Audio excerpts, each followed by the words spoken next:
Okay, student, today we are going to learn about noun. All right? আচ্ছা, noun is a name of anything. কোনো কিছুর নামকে noun বলা হয়। কোনো কিছুর নামকে নাউন বলা হয়। ওকে, নাউনকে প্রধানত দুই ভাগে ভাগ করা হয়। কয় ভাগে ভাগ করা হয়? দুই ভাগে ভাগ করা হয়। একটাকে বলা হচ্ছে কনক্রিট নাউন, আরেকটি হচ্ছে abstract noun. Concrete noun, abstract noun. Alright, যে নাউন দ্বারা কোনো কিছুর নাম বোঝায়, যে নাউনকে আমরা দেখতে পাই, কান দিয়ে শুনতে পাই, হাত দিয়ে স্পর্শ করতে পারি, জিহ্বা দিয়ে স্বাদ লইতে পারি, ঠিক আছে? আমরা সেই সকল নাউনকে বলবো কনক্রিট নাউন। তারপরে নাউন আছে অ্যাবস্ট্রাক্ট নাউন। অ্যাবস্ট্রাক্ট নাউন, যে নাউনকে আমরা চোখ দিয়ে দেখতে পাবো না, কান দিয়ে শুনতে পাবো না, হাত দিয়ে স্পর্শ করতে পারবো না, ওকে, শুধু হৃদয় দিয়ে অনুভব করতে পারবো। এই ধরনের নাউনগুলিকে আমরা বলবো কি? Abstract noun. এই ধরনের নাউনগুলিকে আমরা বলবো abstract noun. Abstract noun.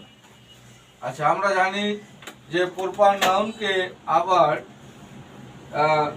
Concrete নাউনকে আবার চারটি ভাগে ভাগ করা হয়েছে। কয়টি ভাগে ভাগ করা হয়েছে? চারটি ভাগে ভাগ করা হয়েছে। কি কি? একটা হচ্ছে proper noun, common noun, collective noun, material noun, abstract noun. কি কি noun? Proper noun, common noun, collective noun, material noun, and okay, not abstract.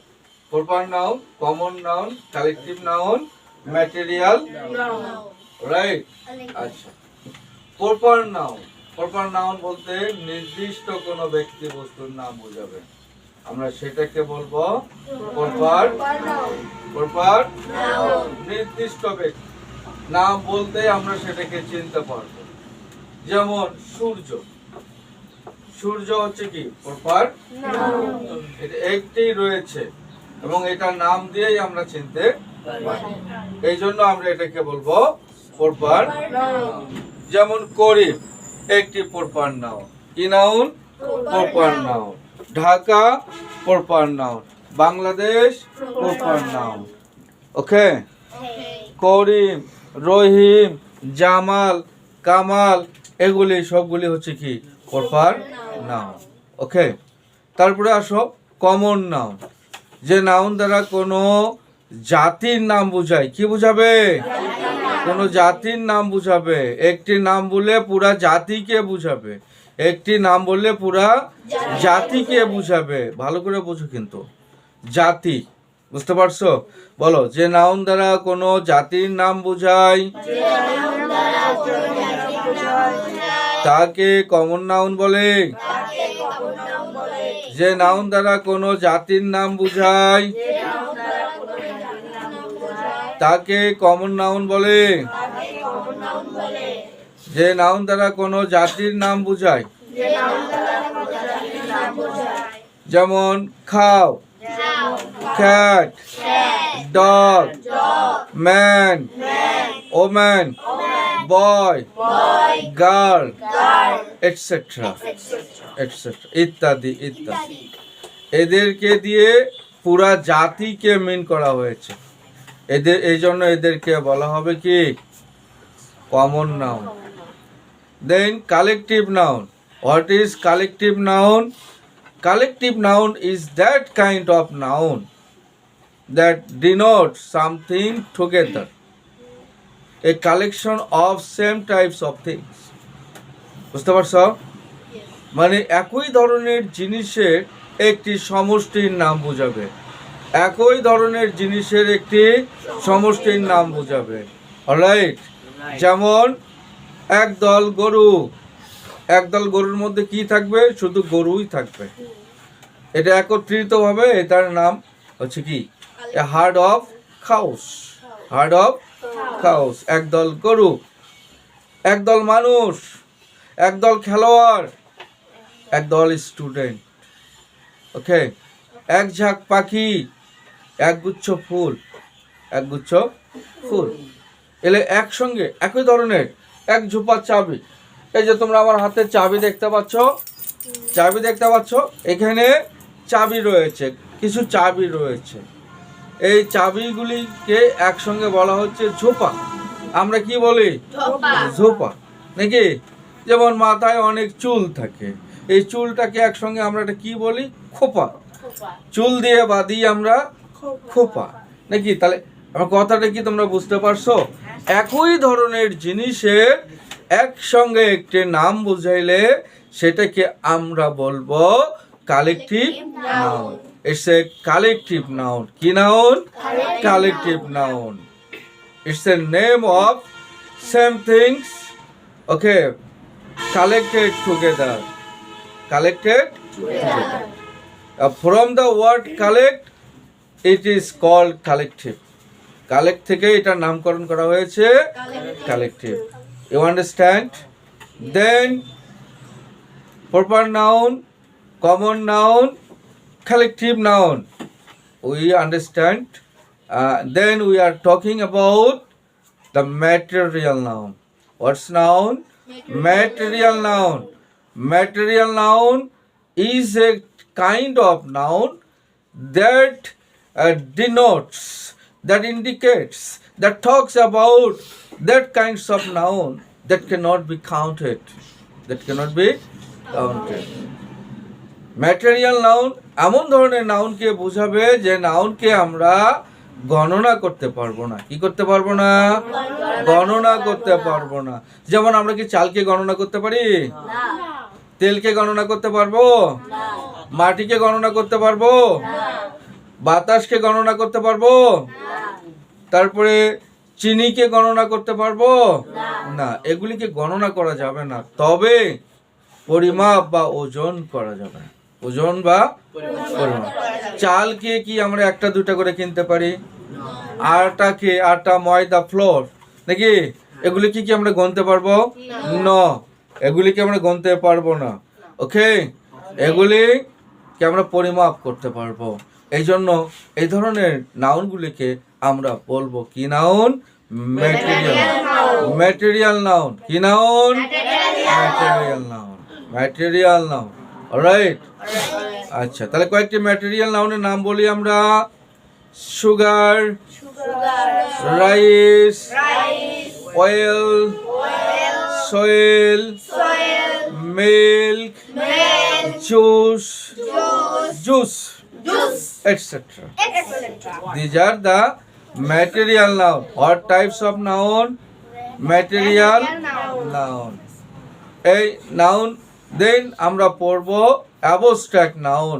Abstract noun, আমি আগে বলেছি যে নাউনকে শুধুমাত্র আমরা অনুভব করতে পারবো। যেমন কাইন্ডনেস। কাইন্ডনেস মানে কি? দয়া। কাইন্ডনেস মানে কি? দয়া। এই কাইন্ডনেসকে কি আমরা দেখতে পারবো? আমরা কি স্পর্শ করতে পারবো? আমরা কি জিহ্বা দিয়ে স্বাদ লইতে পারবো? আমরা কি হাত দিয়ে টাচ করতে পারবো? না, এটা দেখা যাবে না, শোনা যাবে না, চোখ দিয়ে দেখা যাবে না, জিহ্বা দিয়ে স্বাদ লওয়া যাবে না, তবে হৃদয় দিয়ে অনুভব করিতে পারিব। এই জন্য এই ধরনের নাউনগুলিকে আমরা বলবো অ্যাবস্ট্রাক্ট নাউন। কি নাউন? কাইন্ডনেস, বলো। Kindness, honesty, cruelty, simplicity, forgiveness, weakness, emotion, promotion, tension, implementation, profession, etc. ইত্যাদি। ইত্যাদিকে আমরা কি নাউন বলবো? Abstract noun. মনে থাকবে, নাউনকে আমরা গণনার দিক দিয়ে দুই ভাগে ভাগ করি। কি কি? একটি কাউন্টেবল নাউন আর একটি আনকাউন্টেবল নাউন। যে নাউনকে গণনা করা যায় তাদেরকে আমরা বলবো কাউন্টেবল নাউন। যে নাউনকে গণনা করা যাবে না তাদেরকে আমরা বলবো আনকাউন্টেবল নাউন। চেয়ার, টেবল, বই, পুস্তক, খাতা, কলম, এদেরকে আমরা গণনা করতে পারবো কি না? একটা দুটা করে গুনতে পারবো কি না? পারবো। এই জন্য এগুলি হচ্ছে কি নাউন? এগুলি হচ্ছে countable noun. Countable noun, countable noun, countable noun গণনা করা যায়। আনকাউন্টেবল নাউন, আমরা চালকে গণনা করতে পারবো, চুলকে গণনা করতে পারবো, তেলকে গণনা করতে পারবো, মাটিকে গণনা করতে পারবো, বাতাসকে গণনা করতে পারবো, মিল্ককে গণনা করতে পারবো না। এগুলি আনকাউন্টেবল নাউন। ওকে, কাউন্টেবল, আনকাউন্ট। সংখ্যার দিক দিয়ে দুই প্রকার। সংখ্যার দিক দিয়ে কয় প্রকার? দুই প্রকার।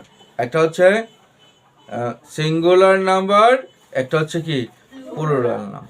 একটা সংখ্যা বুঝাইলে সেটাকে আমরা বলবো কি নাউন? Singular noun. একের অধিক সংখ্যা বুঝাইলে সেটাকে আমরা বলবো plural noun. Plural noun, alright. আচ্ছা, এরপর দেখো নাউনের ফাংশন। একটি নাউন বাক্যের মাঝে কি কিভাবে ব্যবহৃত হয়? Listen to me carefully. একটা বাক্যের মধ্যে একটি নাউন, একটি সেন্টেন্সের মধ্যে একটি নাউন 5 ভাবে ব্যবহৃত হয়। কয়ভাবে ব্যবহৃত হয়? এটা কিন্তু খুব গুরুত্বপূর্ণ। কোন পার্টস অফ স্পিচটা বাক্যের মধ্যে কোথায় কিভাবে ব্যবহৃত হয় এটা কিন্তু আমাদেরকে জানতে হবে, বুঝতে হবে। তাছাড়া কিন্তু আমরা সেই পার্টস অফ স্পিচকে বাক্যের মধ্যে ব্যবহার করতে পারবো না। যেমন নাউন বাক্যের মধ্যে সাবজেক্ট হিসেবে ব্যবহার করা হয়। কি হিসেবে ব্যবহার করা হয়? সাবজেক্ট হিসেবে ব্যবহার করা হয়, অবজেক্ট হিসেবে ব্যবহার করা হয়, কমপ্লিমেন্ট হিসেবে ব্যবহার করা হয়, প্রিপজিশনের অবজেক্ট হিসেবে ব্যবহার করা হয়, প্রিপজিশনের অবজেক্ট হিসেবেও ব্যবহার করা হয়, অলরাইট। এবং কমপ্লিমেন্ট হিসেবেও বাক্যের মাঝে ব্যবহৃত হয়। আমরা এগুলি পরবর্তীতে আলোচনা করব। তাহলে আজকে আমরা কি বুঝলাম? যে নাউন, কোনো কিছুর নামকেই নাউন বলা হয়। নাউনকে প্রথমে দুই ভাগে ভাগ করা হয়। একটা হচ্ছে প্রপার নাউন, কনক্রিট নাউন, আর একটি হচ্ছে অ্যাবস্ট্রাক্ট নাউন। প্রথমে দুই ভাগে ভাগ করা হয়, একটি হচ্ছে কনক্রিট নাউন আর একটি হচ্ছে অ্যাবস্ট্রাক্ট নাউন। যে নাউনকে আমরা দেখতে পাই, শুনতে পাই, বাহ্যিক রূপ আছে, এই নাউনকে আমরা বলবো কনক্রিট নাউন। আর যে নাউনকে আমরা দেখতে পাবো না, শুনতে পারবো না, হাতে স্পর্শ করতে পারবো না, শুধুমাত্র অনুভব করতে পারবো, তাকে আমরা বলবো কি অ্যাবস্ট্রাক্ট নাউন। অ্যাবস্ট্রাক্ট নাউন আমরা শুধুমাত্র অনুভব করতে পারবো, হৃদয় দিয়ে অনুভব করতে পারবো। যে সকল নাউনকে আমরা গণনা করতে পারবো সেই সকল নাউনকে আমরা বলবো কাউন্টেবল নাউন। আর যে সকল নাউনকে আমরা গণনা করতে পারবো না সেই সকল নাউনকে বলবো আমরা আনকাউন্টেবল নাউন। যে নাউন দ্বারা একটি সংখ্যা বোঝায়, তাকে আমরা বলবো সিঙ্গুলার নাম্বার। আর যে নাউন দ্বারা একের অধিক সংখ্যা বুঝাবে তাকে আমরা বলবো প্লুরাল নাম্বার। তাহলে নাউন কি ক্লিয়ার? নাউন হচ্ছে কোনো কিছুর নামকেই নাউন বলা হয়। Noun is a name of anything. পৃথিবীতে যা কিছুর নাম আছে তাকে নাউন বলা হয়। আমরা অন্যান্য পার্টস অফ স্পিচকেও নাউনে রূপান্তর করতে পারি। বুঝতে পারছো? এগুলি আমরা পরবর্তীতে আলোচনা করবো ইনশাআল্লাহ। তো সবাইকে ধন্যবাদ, সবাই ভালো থাকবে। আসসালামু আলাইকুম।